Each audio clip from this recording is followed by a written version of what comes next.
So people say all the time that communication is key when it comes to marriage.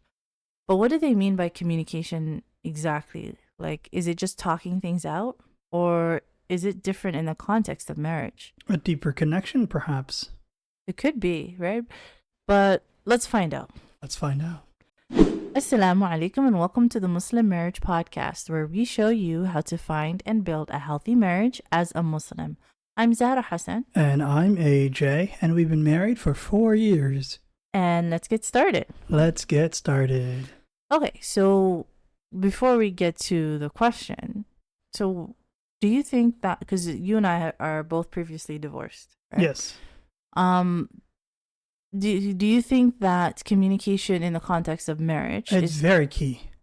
But how is it different from regular communication, for example, that you have with your siblings, with your friends, or even previous spouse? How is that different from the way that we talk? Okay, so the difference between communication between siblings, partners, associates, things like that, is that it doesn't seem as dynamic and it doesn't seem as life-changing, right? Yeah. But communication between your spouse, that has a lot of heavy weight behind it. Yeah. It's very, very dire, right? It takes a lot of effort to make sure that it doesn't ruin everything, like everything doesn't go crashing down, right? Yeah. And so the difference between my previous marriage and this one, alhamdulillah, this one we have more open communication, more constant communication. We don't do any of the like silent treatment or things like that, right? Yeah. And I blame myself because I didn't know how to handle relationships, you know? Yeah. For me, I'd always want to win the argument at the cost of anyone else's like comfort or whatever, you know? Like if I think I'm right, I'm gonna claim the trophy there. Okay. All right. And being married to you, I learned to sometimes give up on some fights that aren't necessary. Yeah, because I'm more right. Yes, exactly. You're right. No, I'm sorry. I was just being a little That was an example, guys, by the way. No, I was trying to lighten a little bit. But that's a very, very good description where you were saying that when you're with respect to communication in marriage, there's so much more at stake on the table. That's the way I was trying to phrase. Oh, yeah. You're so good at words. Thank you. But there's a lot more at stake. There's a lot more to be lost. And therefore, words need to be weighed more carefully.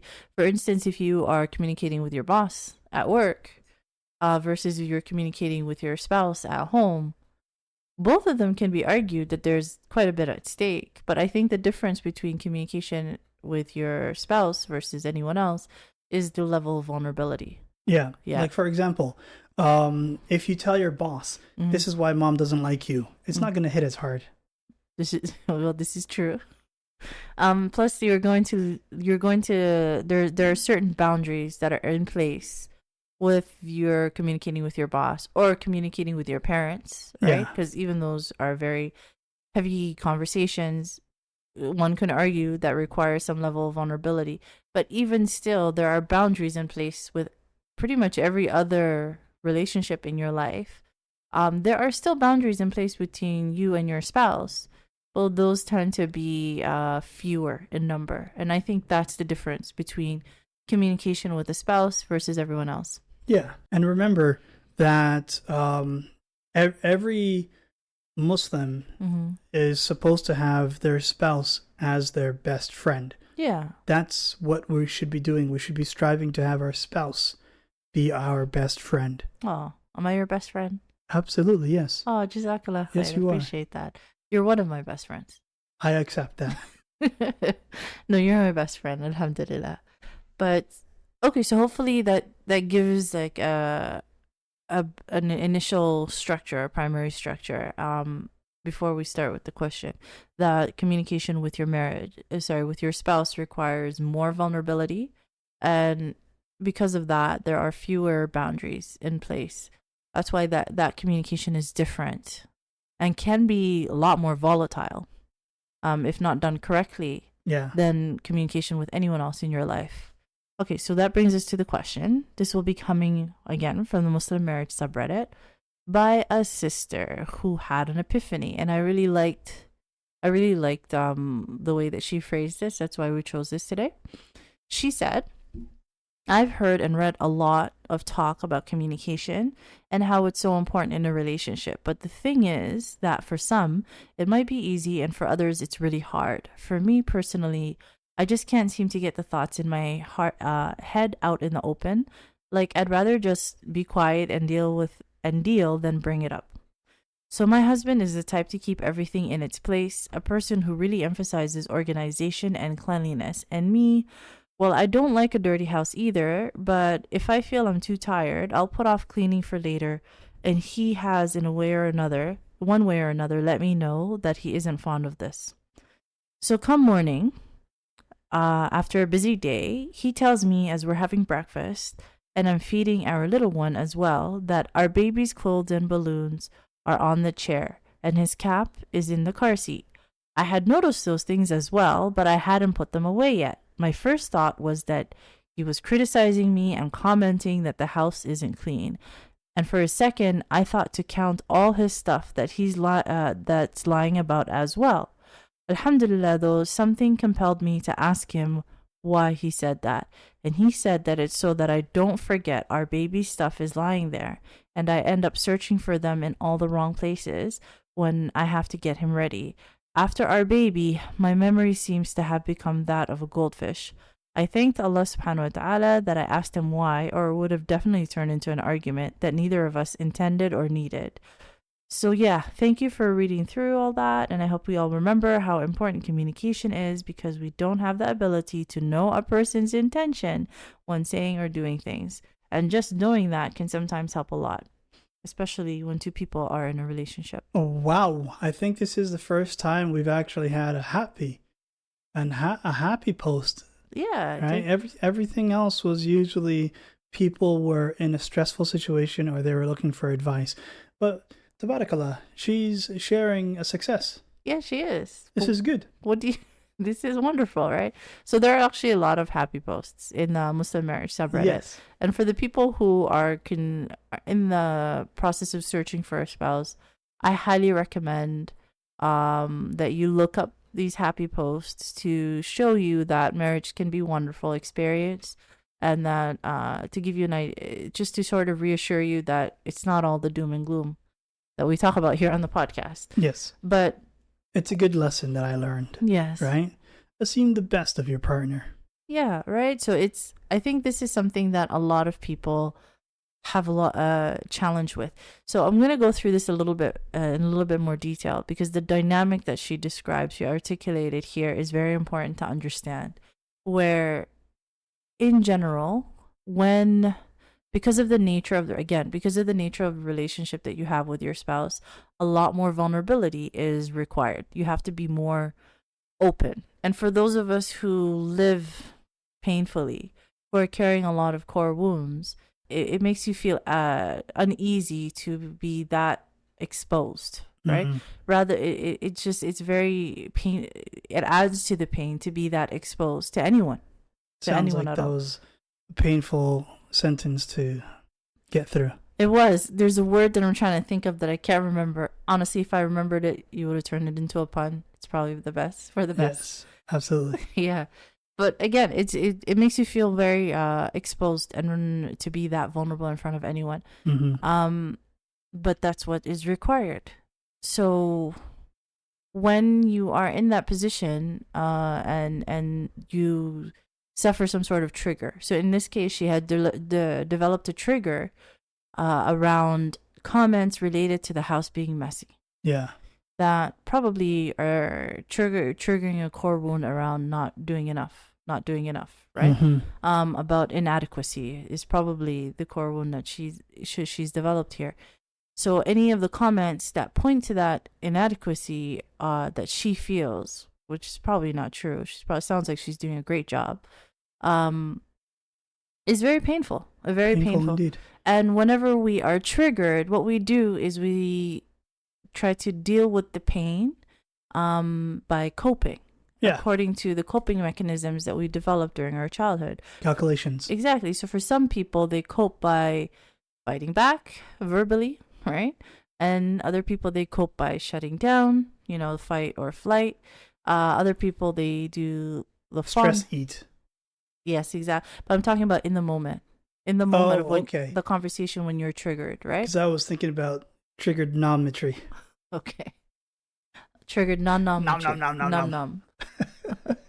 But so it's hopefully it's clear that it can lead to a more often than not more fights, because he will say something that makes her feel inadequate, that she's not doing enough, and then she, in this case, wanted to respond with, well, you're not doing enough either. Take a look at all your clothes here. And then he will probably be in turn triggered by and leading to some trigger of his core wound that's developed, because core wounds with spouses tend to be in harmony. If those of us who are in biology, it becomes a positive feedback loop. Yes. Right? Where you say something, it makes me feel worse, and I say something, it makes you feel worse, and then you say something, and it just amplifies. Suddenly it's electrically charged. Yeah, I call this the trigger coping cycle, where somebody's triggered and then they do their coping, which is usually saying something back, which in turn triggers them, and then they cope, and etc. And away we go. I call this Tuesday. Okay. So a lot of people, so again, you and I are in our second marriage. Definitely, I remember that happening a lot in the previous marriage. And even in the beginning of this marriage, I remember that happening. Sometimes for silly reasons. Yeah. But even though they don't feel silly in the moment, but they are actually silly looking back. We've gotten much better at communicating. Yeah. We don't as often say, this is my 100. No, we don't. Yeah. Yeah. It's been like, what now, a year? Yeah. Yeah, a long time. All right, we're about due. Yeah. Okay. But so that's how the trigger coping cycle can begin. There are certain things that you can do to cut this off, right? So the initial key to communicating well with your spouse, and the initial important part of conflict resolution, is to stopping this trigger coping cycle, stopping from getting worse. So the way that she did that is she asked him a question of, what did you mean by that? Right? Well, what did you mean by that? Instead of assuming, because that's another part of being triggered, because the words seem to validate our false belief about ourselves. We take that as fact and we run with it. So she said, instead of doing that, let me ask him a question and see what he meant by that, which is beautiful. That's wonderful. I'm going to guess that they've been married for a long time. That's hard for people to figure that out in the first year. Yeah. Yeah. And that shut off the entire cycle, and they were able to have a normal conversation and move on. They had to have been married for longer than a year, right? Because they were feeding their toddler in a high chair. Yeah, she said little one. Oh, yeah, you're right. Yeah. Yeah, so, yeah. Baby seat. Yeah, your detective work. You're much better at that than I am. But just from a coaching perspective, the way that her being able to think of that, people don't really think of that until after the first year. Mm-hmm. So it was beautiful to see. So let's talk about good communication habits. Okay. Communication 101 in marriage. So in general, I separate communicating with your spouse. When I say communication, I'm mostly talking about in the context of conflicts. Yeah. When something's going wrong. Yeah. So I separate this conflict resolution into two phases, right? The first is the acute triggered phase. That's if you see a woman. Why? Oh, because she's cute? Yeah. All right. So and then all of a sudden your wife is triggered? Is that did I miss something? No, I'm talking about Superman and Batman. was the Why did you say that name? There you go. That was gonna start a whole conversation. Why did you say that name? How do you know the name Martha? Bro, if they just talk to each other. Superman and Batman? Yeah. No tangents though. Okay. I'm not gonna take us down that road. Okay. All right. So the acute triggered phase is the first phase, right? Yeah. And that's the part that the people, most people have the most difficulty with. And whenever I'm coaching couples, particularly in a conflict resolution workshop, we spend some time on how to, first of all, recognize that it's happening, and number two, how to stop it, how to cut it off. Otherwise, that positive feedback loop just keeps going. And then the second phase is I call it the calm or the sober phase, right? Where nobody's triggered, like that conflict is still there. That problem is still there. We need to talk about it. But we've waited, everyone's calm, everyone's emotionally sober. Yeah. And you can come and sit down and have a discussion about it. Now, on this podcast, we've talked about the 5 steps of discussion to every other episode.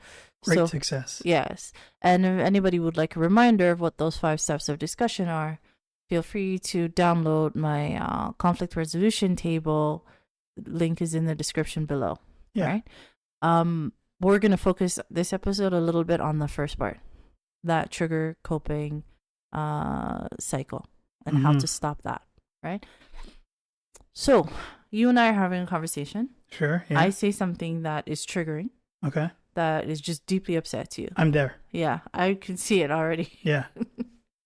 How do you deal with that? The way I usually deal with it was like I would just regress or like withdraw. But sometimes I'll reach out and I say, "Hey, that hurt." Yeah. You know? Yeah, after. Yeah. Afterward, but in the moment when you feel initially triggered, I've noticed that you do a good job of not really speaking out at it. Like you don't really do the thing where you fight back verbally. And I think it's because you don't want to say anything that it would upset me, and I appreciate that. Yeah. And instead what you do is you tell me, I need a minute. Yeah. Yeah, I need a minute. I need some time. Yeah. And I respect that. So that's one way that I recommend for couples to cut off the trigger coping cycle. So step 1, recognize it. Recognize that either you are triggered or your spouse is triggered. That's very hard. Takes a little bit of introspection and a little bit of emotional intelligence to be able to understand that your spouse is indeed triggered, that they are upset. This is not just a regular argument, that they are triggered and they are very upset. Yeah. Step 2, stop, walk away, walk out of the cycle. So the fastest way to walk out of the cycle is to literally walk away, where you tell your spouse, I need some time, right? I need, usually 20 minutes is a good benchmark, right? But I don't recommend anything longer than an hour. Like 2 hours is pushing it. An hour is already pushing it. But 20 minutes. Yeah. Right? Enough time to be able to calm your nervous system. Step 3, once you've walked away, is to actually calm your nervous system, where you do self-coping techniques. There are some physical things that you can do, so somatic exercises that you can do. Hand flapping is one. There are grounding techniques. One thing that I always recommend for people is to journal, to write down what your thoughts are, to take a walk, even just changing location, like walking away from where the conflict happened is helpful, and to take some time away just to literally calm yourself down. That's step 3. Step 4 is to figure out why you're so upset. That's very, very important, because you're going to need that information for when you go back and have a discussion, when you're both emotionally sober. Remember, step 2 of the discussion is going to be to articulate your experience and articulate why you were so triggered and why this was so upsetting. Yeah. Right?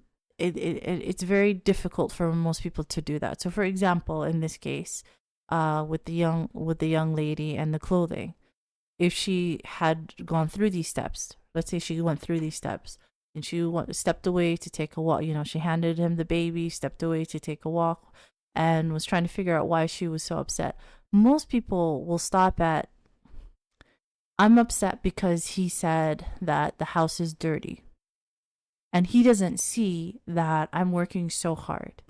So she stays at the level of the messy clothes. Does that make sense? Yeah. Like at the superficial level of what's immediately making them upset. I'm upset because he insinuated that I'm not doing enough because he said that the clothes are messy. Yeah. And that makes me feel unappreciated. Like they stay at the level of the clothes. It's very rarely about the clothes. It's very rarely about the dishes. It's very rarely about the garbage being taken out. Whatever is the issue. It takes a little bit of skill to dig underneath, dig a little bit within yourself, and to come up with what exactly is the core wound. Where does that core wound come from? What meaning does it have for you when he tells you that that the place is a little bit messy? What does that mean for you, right? So if you were in the situation of this young lady and you have to dig a little deeper, what do you think is going on for her? Well, what I would do is, step 1, this mustn't register on an emotional level. Okay. Step 2, discombobulate. I knew it was coming. All right, so I will answer. If you guys ever seen that Sherlock Holmes meme video, he just continuously discombobulates him. Yeah, I like that movie. Multiple times, discombobulate. It's one of the few Robert Downey Jr. movies actually like. Throw a jab, discombobulate, kick, discombobulate. All right. So if I was in her position, yes, I would not have been able to do what she did. Yeah, but I would have assumed that it would have been an attack. I'm saying that if she were to dig a little deeper and to come up with what is actually making her upset, what would be some ideas? I think, well, I mean, I'm in her position, right? Yeah. Like, you are very, very neat. I am. Yeah, to the point where even the items that are already on the table, you want them arranged in a specific manner on that table. Whereas I say, they're on the table already. Yeah. You know? If they're on the table already, then I'm just going to put them where I want them to be. Yeah. Because that's where they're easily accessed. Yeah. Right? Yeah. But what you do is, if you're not using it, like one of the chargers, for example, you'll unplug the charger and then put it into a bag. Yeah. Right? But then I'm like, I'm going to be using that charger in like 5 hours. Yeah. So just leave it there. Yeah. You know? Yeah. Yeah. This is a real issue.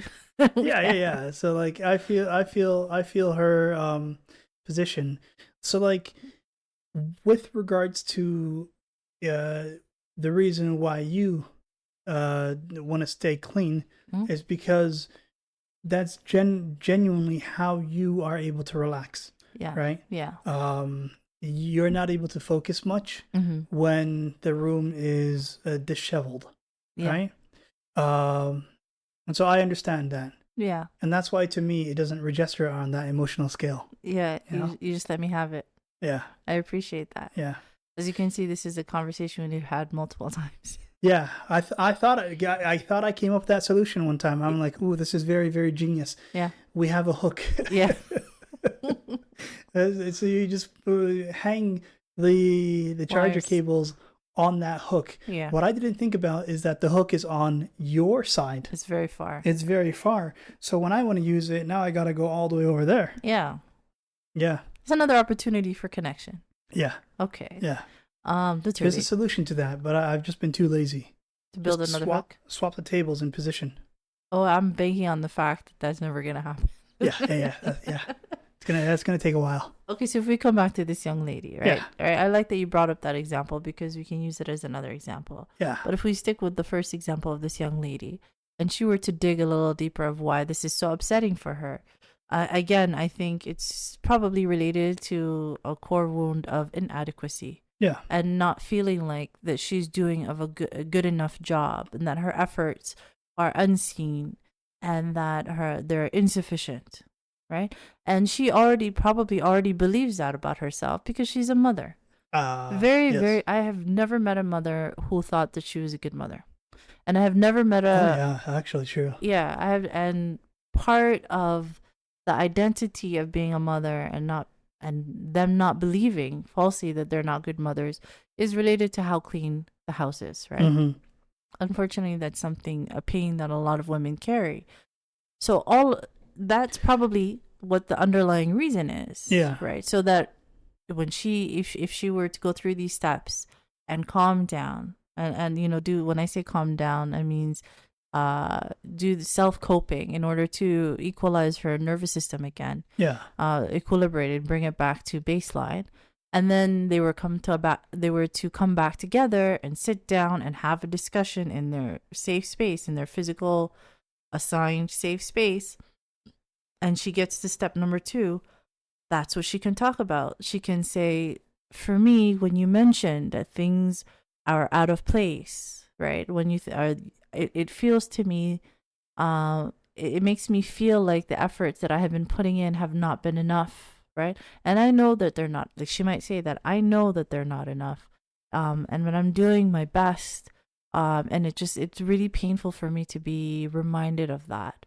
Yeah. And that the good efforts that of the things that I have done that I am proud of, those things don't seem to be seen, right? Like, she can, if she talks about it at that level, then he will have the information of, oh, I didn't understand. Like, I'm so glad you told me that. I didn't know that it was causing you this much pain. Do you see what I'm saying? So that's why it's helpful when you get to this step in the trigger coping cycle, in dealing with the trigger coping cycle. It's so important when you get to step 4 to dig deeper than the surface issue of the clothes, the dishes, etc., and to really get to the heart of why this experience was so painful. Because if you're able to articulate that to your spouse, they will be able to really help you, just like you did with me. Right? Oh. Just like you did with me right now. Because we had this conversation of quite a few times, and I know I'm in the wrong. Like, it's got to be annoying to have somebody. You're not in the wrong. I know, like, it's got to be annoying as a full-grown adult to have another person coming and constantly rearranging your things, right? And you're right. Sometimes I just move things from one spot to another spot on the desk. But we've had that discussion, and I was able to articulate to you exactly what it is that you described now. That for me, it's not about things being in place. It's that it comes from a core wound of safety and security. And that it makes me feel like that if I have some level of control of the environment, that I can at least have some level of control over my life, right? Yeah. Even though it's a false association, but it's just a coping mechanism. And therefore, it really helps me to relax when I'm able to lie to my self-conscious that things are fine. It's a fake it till you make it mentality. Exactly, right? So, and because I was able to articulate that to you, you let me just have it. You let me just have it, that you let this person come in and just constantly rearrange your things, and I appreciate that. Right? So I hopefully that's understood. All right, go ahead. You were going to say. Yeah, no, yeah. I think moms also can subscribe to that fake it till you make it mentality. How? When they're raising their children. Yeah. Yeah, if you don't think you're a good mom, just fake it till you'll make it. The thing that I tell the moms, right, of what's real is that if it takes a lot of work to keep a child happy and healthy, bi'idhnillah. Yeah. By the mercy of Allah subhanahu wa ta'ala. It takes a lot of work to keep them in that state. So if at the end of the day your child is happy and you're healthy, but then you've succeeded. Right? Especially for young children. You've succeeded. If your child is happy and they're healthy, even more so happy, you've already succeeded. Yeah. And I think that should be a benchmark. You want to prioritize healthy over happy. Yes. Because they'll be happy if they continuously get candy. This is true. But hopefully it's understood. And even healthy is a very loaded word, because that's not really something that we have any control over. Again, this is from Allah subhanahu wa ta'ala. When I say healthy, I mean like they're fed to the best of your ability, they're sleeping to the best of your ability, They're toileting to the best of your ability. Like, Yeah. again, we have very little control, but you're doing what you can. Yeah. That's a success. Give them the right foods. Yeah. Yeah. That's a success. And hopefully that's understood. But that is a common core wound that a lot of women carry. So if there are any men who are listening, be extra kind to your wives and remind them that they are good mothers. Right? Like my sister is a mother, alhamdulillah, and that's something that I remind her all the time, because like everyone else, she doesn't believe that she is, but I think she's amazing. Yes. So hopefully that's understood about the trigger coping cycle. I think that's a very good place to start when learning how to communicate with your spouse. Communication 101 is those 4 steps. Number 1, recognizing that either you or your spouse is triggered, right? Number 2, stopping that trigger coping cycle. And the easiest way to do that is to walk away. A more advanced way is the way that this lady did, which is ask questions. Right? Ooh-wee, I mean, that was skillful. Yeah, that was very impressive. I don't know if I have the ability to do that. Walking away is usually safer, right? Step 3 is to do self-coping techniques in order to be able to come back, to calm your nervous system and to come back to a level of baseline equilibrium.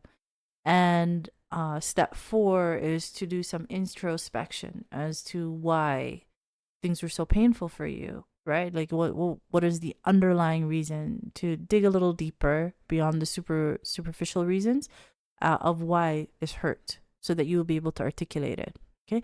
So that's dealing with the trigger coping cycle. Once all of that's done and you come back together with your spouse to have a discussion, there are rules to having a discussion. Right? Rule number 1, have this discussion in a place that you and your spouse have designated as the safe space. Try to have the discussions in the same place each time.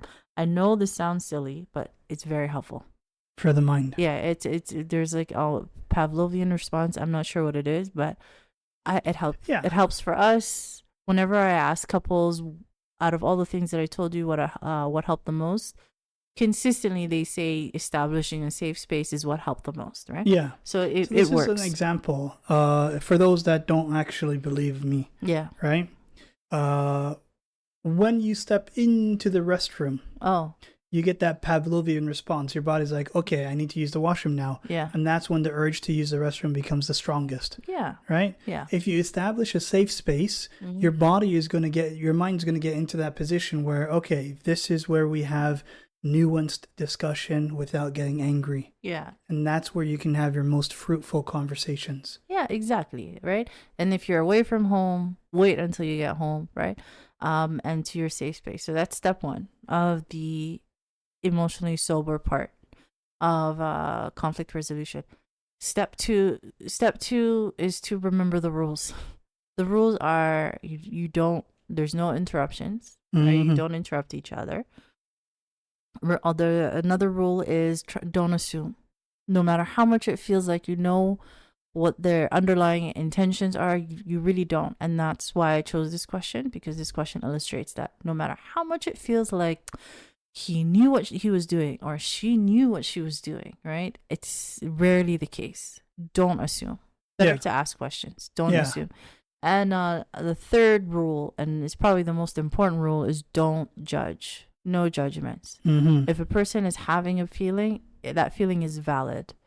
If somebody's having an experience, that experience is valid. There's no competitions here. There's no judgment of you're doing enough, you're not doing enough, you're doing too much. None of that.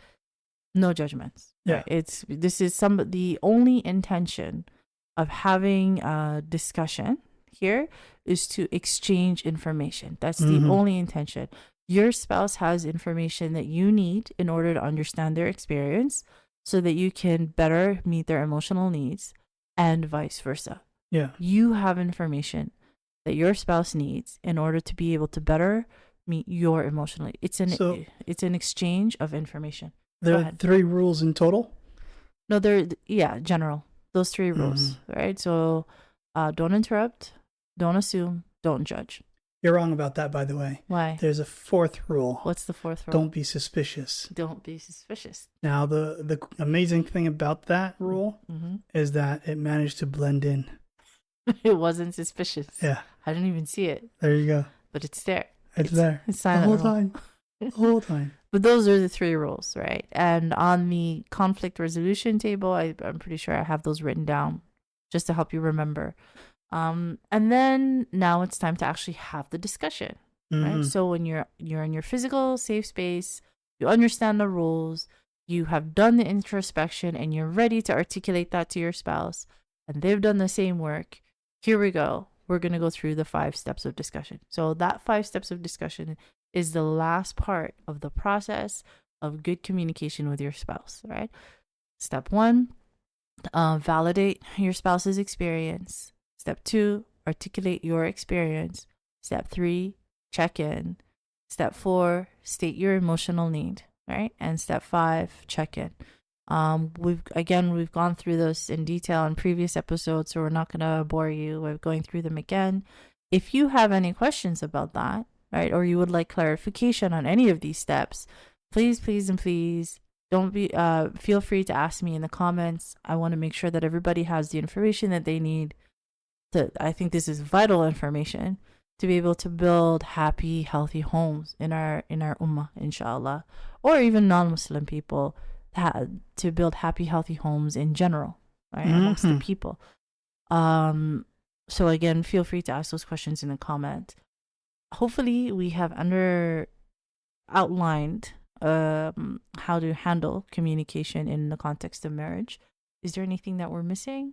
That's everything, I think, yeah. Okay, so if you are married and you would like more detailed help with conflict resolution, I do have a workshop, a 3-day workshop called the Good Fight Workshop, where I teach you exactly what I outlined with examples, with role play, because I believe that once you explain concepts, you need to really practice applying them until they become second nature, which is what we do most in that workshop.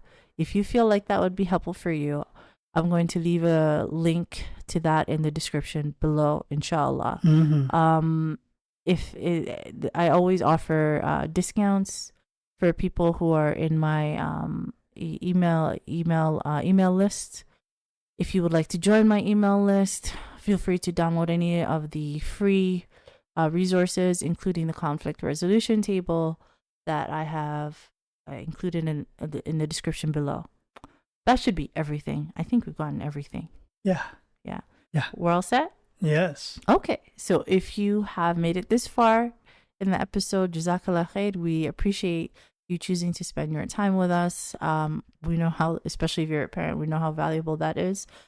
If you are subscribed to our channel on YouTube, we really appreciate that because that helps us get our message to more people. And if you haven't, please consider doing so. It would really help us out.